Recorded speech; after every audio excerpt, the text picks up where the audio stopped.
দেখুন, জঙ্গলের ঠান্ডা মাটির নিচে বিশেষ এক ধরনের বাল্ব পাওয়া যায়, যাকে বলা হয় জংলি লিলি বাল্ব, যা দেখতে একদম পেঁয়াজের মতো। সব বাল্বগুলোকে হাত দিয়ে সাবধানের সাথে তুলে নেওয়া হয়। এই বাল্ব অনেকগুলো অংশ নিয়ে গঠিত, প্রতিটি পার্ট আলাদা, হালকা বেগুনি ও একদম নরম।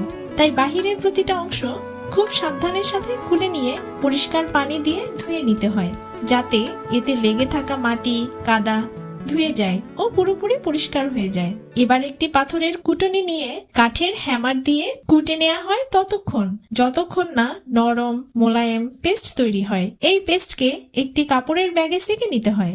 যে তরল বের হয় সেটাকে সারা রাত ঢেকে রেখে দেয়া হয়, আর সকালবেলা যখন স্বচ্ছ পানি উপরে জমা হয় ঠিক তখন নিচে স্টার্চ জমে।